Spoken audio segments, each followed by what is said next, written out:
Nathalie Kosciusko-Morizet, le thème de la sécurité s'est donc invité et il sera présent dans la campagne électorale. Est-ce encore un argument pour un candidat qui doit en assumer le bilan depuis 10 ans en tant que ministre de l'Intérieur puis comme président de la République?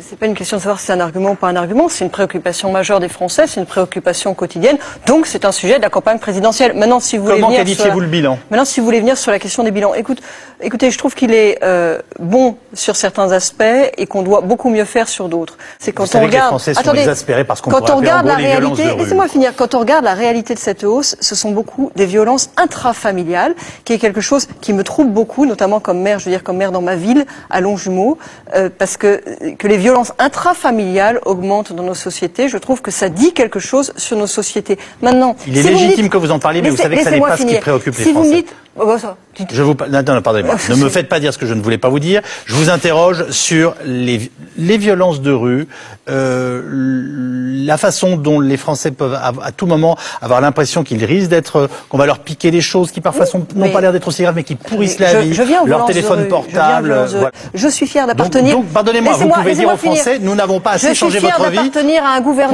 Je suis fière d'appartenir à un gouvernement qui prend de face, et même si c'est pas facile, la question des Roms d'un côté et aujourd'hui la question de la délinquance des jeunes Roumains. Moi, dans ma ville, je suis en train d'installer la vidéoprotection. Je sais que c'est déjà fait à Évry. Je milite fortement pour la vidéoprotection. Je suis en train de développer une police municipale. Je milite fortement pour le développement des polices municipales. Et je prône, moi, par ailleurs, la généralisation des polices municipales armées comme à Évry. Comment la gauche, si souvent taxée de laxisme sur ces questions, peut-elle devenir crédible sur la question de la sécurité? En m'écoutant. Alors, on parle bien de la France et s'il vous plaît de Denis Jeanbart du président de la République. On y revient, c'est l'objet de votre livre.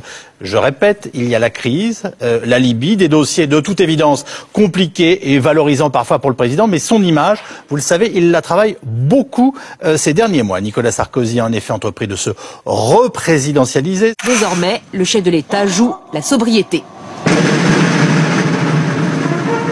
Il me disait, ouais, mais ça les énerve, les gens, le bling-bling, les Ray-Ban, de toute façon, je suis comme ça va prendre ou à laisser. Il a fallu le laisser.